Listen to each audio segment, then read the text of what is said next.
We all want to be a successful student. I remember I used to read this webtoon when I was younger, and the main protagonist was a student. He was the student, like with a capital T and S. He would effortlessly get good grades. And I remember this one scene in the webtoon, like the class kind of cocky, smart girl is like waving around her test score because she got 99%, and she's like being all like braggy, showing off, and she thinks she got the best grade in the class. But the main protagonist guy, he's sleeping, and on his desk is a paper that says 100%. And you know, I think as students, we all kind of want to be like the best, the most successful. You want to get amazing grades, you want to ace all our tests without even trying, because let's be honest, if we had the discipline to sit down, like study for hours to get the good grades, we would have done that already. If you clicked on this video, you're an ambitious student. You have goals you want to achieve and you want to rise above the rest. For the longest time, I could never do that. This video will teach you the things that you're missing, preventing you from becoming a successful student, the students that's acing all their tests. But even better, I'll be explaining it all in video game and gaming analogies, so I promise that you'll be impressed. Number 1, Dragon Slayer.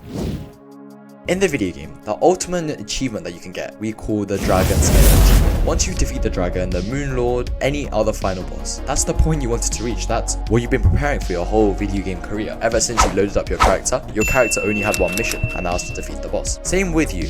What's your Dragon Slayer achievement? If I told you to set goals for the end of the year, they might look something like this. Maybe it's to get all A's in your final exam, to bench 100 kilograms at the gym, you're gonna get grade 8 on the piano. And these are big goals, right, that you want to achieve. But a lot of us just end up stopping there. Oh yeah, I want to do well in that test. I should probably study, but that's the wrong way to look at it. You have to ask yourself, what character traits do you need to achieve these goals? In the video game, if you just try and jump straight to doing the Dragon Slayer quests, it comes up with a message. You need 28 magic and 12 more XP to do this attack, bro. And then you do what you have to do. You turn around with your tail in between your legs and you go kill some chickens. You have to grind. It's not fun. It's not your purpose. You don't want to be killing chickens. You want to kill the big boss. You want to defeat the dragon. But guess what? To kill the dragon, every video gamer knows that you have to grind. You have to grind the chickens, get the XP up to level up your physical attack. Then you have to level up your health, and you have to keep leveling up your character traits. The point is, we all have those goals. Let's put them back up on screen. You have to ask yourself, what kind of person is getting all A's on their final exam?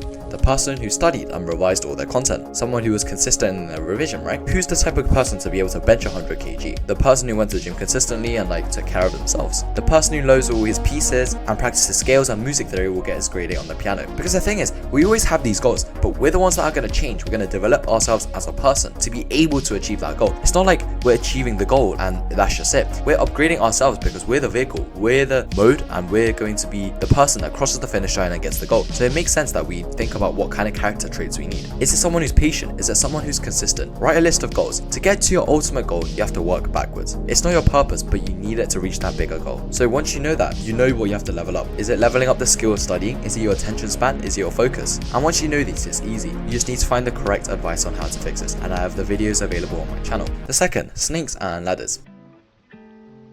To be successful as a student, you have to realize you're playing snakes and ladders. You're on square 1 right now, and you have to walk 100 squares to get to square 100, obviously. But right now, you have loads of snakes on your board. And that's really bad, right? Because you're going to make some progress, but then you're going to step on a snake and it's going to bring you down all the way back. You have to identify the snakes on your board. For me, it was the fact that I used to study with my phone on the desk. And that's a big, fat, long snake, by the way. Did you know that participants who did an examination with their phone on the desk did worse than people who did the same examination, but they were high on substances? They were literally high on weed, and they still did better than the person who was sober but had their phone on their desk. But aside from basic things like that, because I assume that you're not doing those kind of things, right? You have to ask yourself, what other things are limiting you? Is it poor diet? Is it poor sleep? It's the fact that you alt tab on your computer every 10 minutes, or the fact that you can't focus on your task for more than 30 minutes at a time? Is it the fact that you keep checking your phone during breaks? There are some really sneaky snakes as well, and you need to always try and get rid of these. A snake for me, without realizing for a long time, was task switching. So as I was doing my history homework, suddenly I'd be like, let me just take a picture of my maths homework and then upload it onto like the site, because that's the task I also needed to do. As I'm like scripting my YouTube video, I'd be like, let me just quickly write my community post for like the video I'm going to be posting tomorrow. And yeah, I'm still doing work, I'm still doing tasks that need to be done. I'm switching in between tasks, and even though I didn't know it then, that was a big snake, because there's mental residue, and when you task switch, it's not good for your productivity. Your journey as a student, or actually in fact your journey as life, as you want to try and make progress in anything, it's always just a game of spotting your snakes. And I'll be honest, spotting your snakes isn't easy.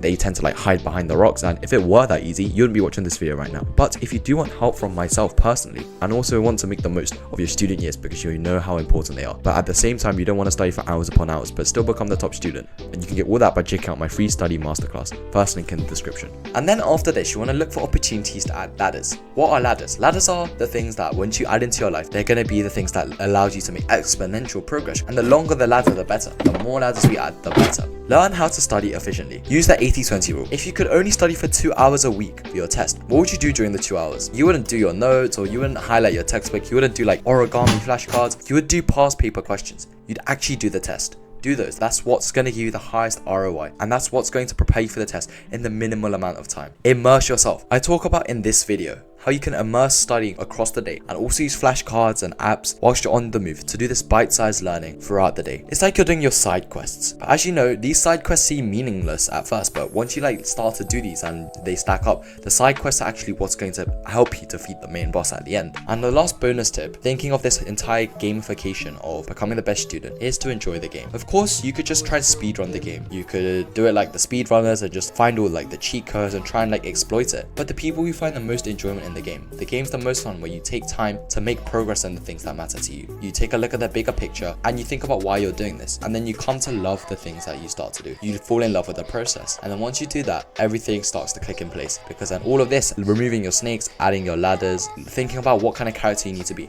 you think of it as a long-term game, and then you start to build your character. And we all know the best feeling is when we upgrade our character a lot, you're invested in the story and lore, and then you finally defeat the dragon. But for you, that's going to be when you ace that big test, and it's inevitable because you're watching this video and you're upgrading your character. So take action, and I know you'll do well. And as always, I'll see you next time.